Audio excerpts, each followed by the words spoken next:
ಅರ್ಚನಾಳ 3 ತಿಂಗಳ ಮಗ ರಾಜು ಜ್ವರದಿಂದ ಬಳಲುತ್ತಿದ್ದನು. ಅವನ ಸಣ್ಣ ಚೀರಾಟಗಳು ಅವಳ ಹೃದಯವನ್ನು ಹಿಂಡುತ್ತಿದ್ದವು. ಅವಳು ಚಿಂತೆಯಿಂದ ತನ್ನ ಪತಿ ಶುಭಂಗೆ ಕರೆ ಮಾಡಿದಾಗ ಫೋನ್ನ ಇನ್ನೊಂದು ತುದಿಯಿಂದ ಶುಭಂನ ಸಿಡುಕಿನ ಧ್ವನಿ ಕೇಳಿಸಿತು. ಓಹ್, ಏನಾಯಿತು ಅರ್ಚನಾ? ನಾನು ಆಫೀಸಿನಲ್ಲಿ ಬ್ಯುಸಿ ಇದ್ದೇನೆ. ನೀನು ನನಗೆ ಫೋನ್ ಮಾಡಿ ತೊಂದರೆ ಕೊಡುತ್ತಿದ್ದೀಯಾ? ಅರ್ಚನಾಳ ಮುಖ ಮಾಸಿತು. ನೋವಿನ ಅಲೆ ಅವಳ ಹೃದಯದಲ್ಲಿ ಮೂಡಿದರೂ ಅವಳು ತನ್ನನ್ನು ಸಮಾಧಾನಪಡಿಸಿಕೊಂಡು ಹೇಳಿದಳು, ಶುಭಂ, ನಮ್ಮ ಮಗನಿಗೆ ಹುಷಾರಿಲ್ಲ. ಅವನು ಅಳುತ್ತಿದ್ದಾನೆ. ನನಗೆ ತುಂಬಾ ಭಯವಾಗುತ್ತಿದೆ. ಶುಭಂ ಉದಾಸೀನವಾಗಿ, ನೋಡು, ನಾನು ತುಂಬಾ ಬ್ಯುಸಿ ಇದ್ದೇನೆ. ನೀನೇ ಅವನನ್ನು ನೋಡಿಕೋ. ಇದೆಲ್ಲ ನೋಡಿಕೊಳ್ಳುವ ಜವಾಬ್ದಾರಿ ನಿನ್ನದು. ನಾನು ದುಡ್ಡು ಸಂಪಾದಿಸಿ ತರುತ್ತಿದ್ದೇನೆ. ನನ್ನ ಕೆಲಸವನ್ನು ಸರಿಯಾಗಿ ಮಾಡಲು ಬಿಡು ಎಂದು ಹೇಳಿ ಫೋನ್ ಕಟ್ ಮಾಡಿದನು. ಫೋನ್ ಕಟ್ ಆದ ನಂತರ ಅರ್ಚನಾಳ ಮನಸ್ಸಿಗೆ ತುಂಬಾ ನೋವಾಯಿತು. ಅವಳು ತನ್ನ ಮಗನನ್ನು ಮಡಿಲಲ್ಲಿ ತೆಗೆದುಕೊಂಡು ನೋಡುತ್ತಾ ಕುಳಿತಳು. ಅವಳ ಕಣ್ಣೀರು ಮಗನ ನೋವನ್ನು ಗುಣಪಡಿಸಬಹುದೇನೋ ಎಂಬಂತೆ ಅವಳು ಅವನನ್ನೇ ನೋಡುತ್ತಿದ್ದಳು. ಮದುವೆಯಲ್ಲಿ ಎಲ್ಲವನ್ನೂ ಹೀಗೆ ನಿರ್ವಹಿಸುತ್ತಾರೆಯೇ? ಒಂದು ಸಂಗಾತಿ ಇನ್ನೊಂದು ಸಂಗಾತಿಯನ್ನು ಹೀಗೆ ನೋಡಿಕೊಳ್ಳುತ್ತಾರೆಯೇ ಎಂದು ಅವಳು ಯೋಚಿಸಲು ಪ್ರಾರಂಭಿಸಿದಳು. ಅವಳ ಮನಸ್ಸಿನಲ್ಲಿ ಪ್ರಶ್ನೆಗಳಿದ್ದವು, ಆದರೆ ಉತ್ತರಗಳು ಮಾತ್ರ ಎಲ್ಲೂ ಇರಲಿಲ್ಲ. ಶುಭಂನ ನಿರ್ಲಕ್ಷ್ಯ ಧೋರಣೆಯಿಂದ ಅವಳ ಮನಸ್ಸಿನಲ್ಲಿ ತೀವ್ರವಾದ ದುಃಖ ಮತ್ತು ನಿರಾಶೆ ತುಂಬಿಕೊಂಡಿತ್ತು. ಆದರೆ ತನ್ನ ಮಗನಿಗಾಗಿ ಅವಳು ಯಾವುದೇ ಪರಿಸ್ಥಿತಿಯಲ್ಲಿಯೂ ಮುಂದೆ ಸಾಗಲು ಸಿದ್ಧಳಾಗಿದ್ದಳು. ಅವಳು ತನ್ನ ಮಗನನ್ನು ಎತ್ತಿಕೊಂಡು ನಿಧಾನವಾಗಿ ಮನೆಯಿಂದ ಹೊರನಡೆದಳು. ಬೀಗ ಹಾಕಿದಳು. ಪರ್ಸ್ ತೆಗೆದುಕೊಂಡು ರಸ್ತೆಗೆ ಬಂದಳು.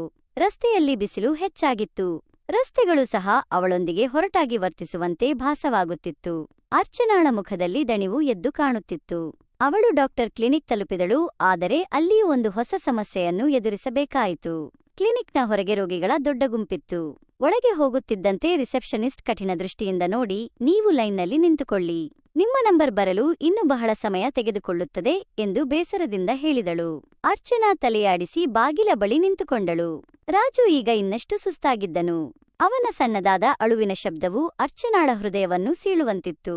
ನಿಂತುಕೊಂಡೇ ಅರ್ಚನಾಳ ಕಾಲುಗಳು ನೋಯಲು ಪ್ರಾರಂಭಿಸಿದವು. ಆದರೆ ಅವಳು ನಿಂತುಕೊಂಡೇ ಇದ್ದಳು. 2 ಗಂಟೆಗಳ ನಂತರ ಅವಳ ನಂಬರ್ ಬಂತು. ಡಾಕ್ಟರ್ಗೆ ತೋರಿಸಿ ಔಷಧಿ ತೆಗೆದುಕೊಂಡು ಅವಳು ಮನೆಗೆ ಹಿಂದಿರುಗಿದಳು. ಅವಳ ಪ್ರತಿ ಹೆಜ್ಜೆಯಲ್ಲೂ ದಣಿವಿತ್ತು. ಅವಳಿಗೆ ಈಗ ತುಂಬಾ ಹಸಿವಾಗುತ್ತಿತ್ತು. ಆದರೆ ಅದಕ್ಕಿಂತ ಹೆಚ್ಚಾಗಿ ಅವಳ ಮನಸ್ಸಿನಲ್ಲಿ ತೀವ್ರವಾದ ಒಂಟಿತನದ ಭಾವನೆ ಮನೆ ಮಾಡಿತ್ತು. ಅವಳು ಒಂದು ರೀತಿಯ ಖಾಲಿ ಭಾವನೆಯಿಂದ ತುಂಬಿ ಹೋಗಿದ್ದಳು. ಅರ್ಚನಾ ಸೋಫಾದ ಮೇಲೆ ಕುಳಿತುಕೊಂಡಳು. ಮಗುವನ್ನು ತನ್ನ ಎದೆಗೆ ಒತ್ತಿಕೊಂಡವಳು. ತನ್ನನ್ನು ತಡೆಯಲು ಸಾಧ್ಯವಾಗದೆ ಜೋರಾಗಿ ಅಳಲು ಪ್ರಾರಂಭಿಸಿದಳು. ಅವಳ ಕಣ್ಣೀರು ಅವಳ ಹೃದಯದ ಮುರಿದ ತುಂಡುಗಳನ್ನು ಜೋಡಿಸಬಹುದೇನೋ ಎಂಬಂತೆ ಅವಳು ಅಳುತ್ತಿದ್ದಳು. ಏಕೆ ಶುಭಂ, ಏಕೆ ನೀನು ನನಗೆ ಸ್ವಲ್ಪವೂ ಸಹಾಯ ಮಾಡುವುದಿಲ್ಲ? ಮಗು ಕೇವಲ ನನ್ನದೇನಾ ಎಂದು ಅವಳು ಯೋಚಿಸುತ್ತಿದ್ದಳು. ಶುಭಂ ಯಾವಾಗಲೂ ಹೀಗೆ ಮಾಡುತ್ತಿದ್ದನು. ಪ್ರಾರಂಭದಲ್ಲಿ ಅವನ ತಾಯಿ ಕವಿತಾ ಮಗುವನ್ನು ನೋಡಿಕೊಳ್ಳಲು ಬಂದಿದ್ದರು. ಹಾಗಾಗಿ ಮೊದಲ 2 ತಿಂಗಳುಗಳು ಆರಾಮವಾಗಿ ಕಳೆದು ಹೋದವು. ಆದರೆ ಅತ್ತೆಯಂದಿರು ಎಷ್ಟು ದಿನ ತಾನೇ ಇರುತ್ತಾರೆ? ಅವರು ಊರಿಗೆ ವಾಪಸ್ ಆದ ನಂತರ ಮಗುವಿನ ಆರೈಕೆಯ ಸಂಪೂರ್ಣ ಜವಾಬ್ದಾರಿ ಅರ್ಚನಾಳ ಮೇಲೆ ಬಿದ್ದಿತು. ಶುಭಂ ಮನೆಯ ಕೆಲಸಗಳಲ್ಲಿಯೂ ಸಹಾಯ ಮಾಡುತ್ತಿರಲಿಲ್ಲ. ಮಗುವನ್ನು ನೋಡಿಕೊಳ್ಳುವುದರಲ್ಲಿಯೂ ಸಹಾಯ ಮಾಡುತ್ತಿರಲಿಲ್ಲ. ಮೊದಲಿಗೆ ಅರ್ಚನಾ ಒಬ್ಬಳೇ ಇಡೀ ಮನೆಯನ್ನು ಆರಾಮವಾಗಿ ನೋಡಿಕೊಳ್ಳುತ್ತಿದ್ದಳು, ಏಕೆಂದರೆ ಅವಳಿಗೆ ಮಗುವಿನ ಜವಾಬ್ದಾರಿ ಇರಲಿಲ್ಲ. ಆದರೆ ಈಗ ಮಗುವಿನೊಂದಿಗೆ ಮನೆಯ ಕೆಲಸಗಳನ್ನು ಮಾಡುವುದು ಮತ್ತು ಮುಖ್ಯವಾಗಿ ಮಗುವನ್ನು ನೋಡಿಕೊಳ್ಳುವುದು ಅವಳಿಗೆ ತುಂಬಾ ಕಷ್ಟವಾಗುತ್ತಿತ್ತು. ಏಕೆಂದರೆ ಇದು ಅವಳ ಮೊದಲ ಮಗುವಾಗಿತ್ತು ಮತ್ತು ಮಗುವನ್ನು ಹೇಗೆ ನೋಡಿಕೊಳ್ಳಬೇಕೆಂದು ಅವಳಿಗೆ ಯಾವುದೇ ಅನುಭವವಿರಲಿಲ್ಲ. ಎಲ್ಲ ಕೆಲಸಗಳನ್ನು ಒಬ್ಬಂಟಿಯಾಗಿ ಮಾಡುತ್ತಾ ಅವಳು ತುಂಬಾ ಸುಸ್ತಾಗುತ್ತಿದ್ದಳು. ಶುಭಂ ಆಫೀಸಿನಿಂದ ಮನೆಗೆ ಬಂದಾಗ ಕನಿಷ್ಠ ಆ ಸಮಯದಲ್ಲಿಯಾದರೂ ಅವನು ಸ್ವಲ್ಪ ಸಮಯದವರೆಗೆ ರಾಜನನ್ನು ನೋಡಿಕೊಳ್ಳುತ್ತಾನೆ. ಆಗ ತಾನು ಬೇಗನೆ ಅಡುಗೆ ಮಾಡಬಹುದು ಎಂದು ಅವಳು ನಿರೀಕ್ಷಿಸುತ್ತಿದ್ದಳು. ಆದರೆ ಆ ಸಮಯದಲ್ಲಿಯೂ ಸಹ ಶುಭಂ, ನಾನು ಆಫೀಸಿನಿಂದ ದಣಿದು ಬಂದಿದ್ದೇನೆ, ಸ್ವಲ್ಪ ವಿಶ್ರಾಂತಿ ತೆಗೆದುಕೊಳ್ಳಲು ಬಿಡು ಎಂದು ಹೇಳಿ ರಾಜುವನ್ನು ಹಿಡಿಯಲು ನಿರಾಕರಿಸುತ್ತಿದ್ದನು. ಆಗ ಅರ್ಚನಾ, ನನ್ನ ವಿಶ್ರಾಂತಿಯ ಪಾಡೇನು? ಮಗುವನ್ನು ನೋಡಿಕೊಳ್ಳುವುದು ಕೇವಲ ನನ್ನ ಜವಾಬ್ದಾರಿಯೇ ಎಂದು ಯೋಚಿಸುತ್ತಿದ್ದಳು. ಈ ಬಗ್ಗೆ 1-2 ಬಾರಿ ಪ್ರಶ್ನೆ ಎತ್ತಿದಾಗ ಶುಭಂ ಮತ್ತು ಅವಳಿಗೆ ತುಂಬಾ ಜೋರಾಗಿ ಜಗಳವಾಗಿತ್ತು. ಹಾಗಾಗಿ ಈಗ ಅವಳು ಅವನಿಗೆ ಏನನ್ನೂ ಹೇಳಲು ಹಿಂಜರಿಯುತ್ತಿದ್ದಳು.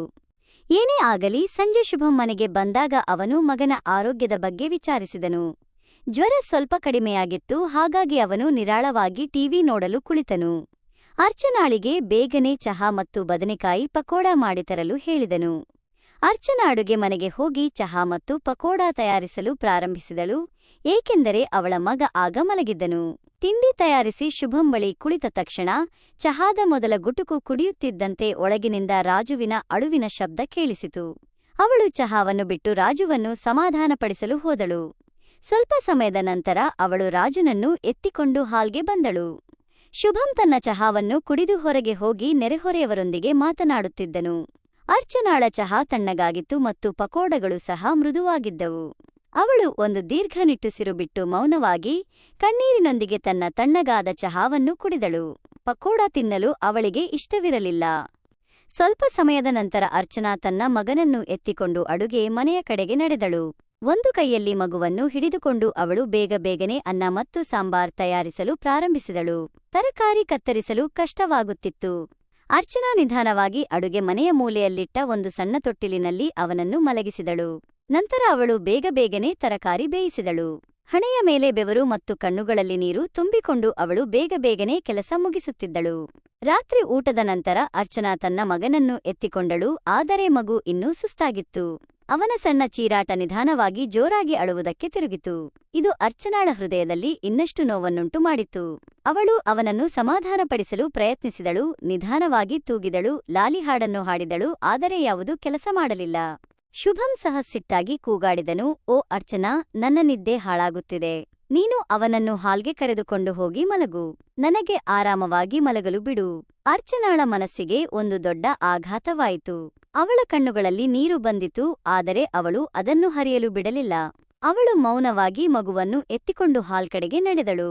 ತಣ್ಣನೆಯ ನೆಲದ ಮೇಲೆ ಕುಳಿತು ಮಗುವನ್ನು ತನ್ನ ಮಡಿಲಲ್ಲಿಟ್ಟು ತೂಗಿ ನಿಧಾನವಾಗಿ ಮಲಗಿಸಲು ಪ್ರಯತ್ನಿಸಿದಳು. ನಿಧಾನವಾಗಿ ರಾತ್ರಿ 2 ಗಂಟೆಯಾಗಿತ್ತು. ಈಗ ಅರ್ಚನಾ ತನ್ನ 3 ತಿಂಗಳ ಮಗುವನ್ನು ಸಮಾಧಾನಪಡಿಸುತ್ತಾ ತಾನು ಅಳಲು ಪ್ರಾರಂಭಿಸಿದಳು. ಏಕೆಂದರೆ ಆಯಾಸ ಮತ್ತು ನಿದ್ದೆಯಿಂದ ಅವಳ ಸ್ಥಿತಿ ಸಹ ಹದಗೆಟ್ಟಿತ್ತು.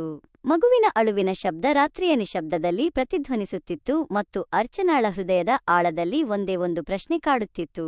ಮದುವೆ ಎಂದರೆ ಇದೇನಾ? ನನ್ನ ಪತಿ ನನ್ನ ಕಷ್ಟದ ಸಮಯದಲ್ಲಿಯೂ ನನಗೆ ಸಹಾಯ ಮಾಡುತ್ತಿಲ್ಲ. ರಾತ್ರಿಯಿಡೀ ಅವಳು ಒಬ್ಬಂಟಿಯಾಗಿ ತೊಂದರೆ ಅನುಭವಿಸಿದಳು. ಮರುದಿನ ಬೆಳಗ್ಗೆ ಅವಳು ಸಮಯಕ್ಕೆ ಸರಿಯಾಗಿ ಏಳಲು ಸಾಧ್ಯವಾಗಲಿಲ್ಲ. ಅದಕ್ಕಾಗಿ ಶುಭಂ ಕೋಪಗೊಂಡು ಆಫೀಸಿಗೆ ಹೋದನು. 10 ಗಂಟೆಗೆ ಅವಳ ಅತ್ತೆ ಕವಿತಾ ಫೋನ್ ಮಾಡಿ ಅವರ ಯೋಗಕ್ಷೇಮ ವಿಚಾರಿಸಿದಾಗ ಅರ್ಚನಾಳ ಹೃದಯದ ನೋವು ಹೊರಬಂದಿತು. ಅವಳು ಅಳುತ್ತಾ, ಅತ್ತೆ, ನಾನು ತುಂಬಾ ದಣಿದಿದ್ದೇನೆ.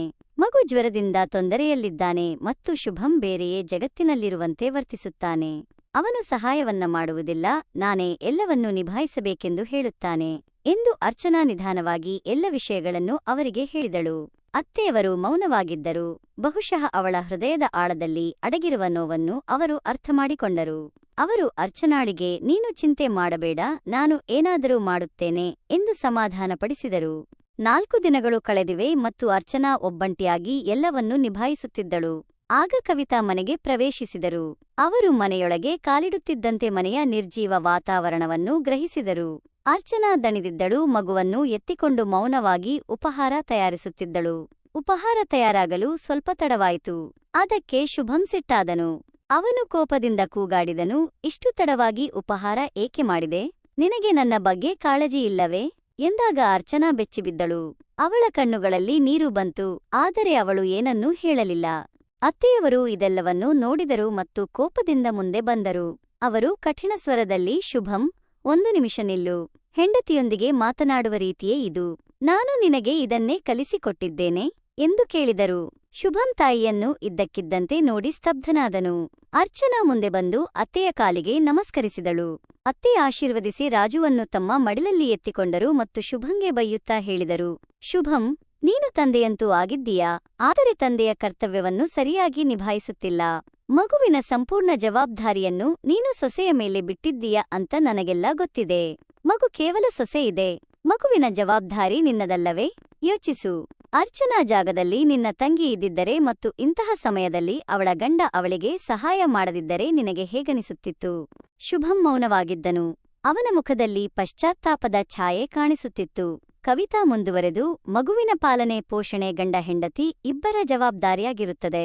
ನೀನು ನಿನ್ನ ಹೆಂಡತಿಯೊಂದಿಗೆ ನಿಲ್ಲಬೇಕು. ಅದನ್ನು ಬಿಟ್ಟು ಅವಳೊಬ್ಬಳೇ ಎಲ್ಲವನ್ನೂ ನಿಭಾಯಿಸಲು ಬಿಡಬಾರದು. ನಿನ್ನ ತಂದೆಯವರು ಸಹ ನಿನ್ನನ್ನು ಬೆಳೆಸುವಾಗ ನನಗೆ ಸಹಾಯ ಮಾಡಿದರು. ಅವರು ನೀನು ಅಳುವುದನ್ನು ಕೇಳಿ ನನ್ನನ್ನು ರೂಮಿನಿಂದ ಹೊರಹಾಕಿ ತಾನು ನೆಮ್ಮದಿಯಿಂದ ಮಲಗಿದ್ದರೆ ಅದು ಸರಿಯಾಗುತ್ತಿತ್ತೆ ಎಂದು ಕೇಳಿದರು. ಈಗ ಶುಭಂನ ಮನಸ್ಸಿಗೆ ಒಂದು ದೊಡ್ಡ ಆಘಾತವಾಯಿತು. ಅವನಿಗೆ ತನ್ನ ತಪ್ಪಿನ ಅರಿವಾಯಿತು.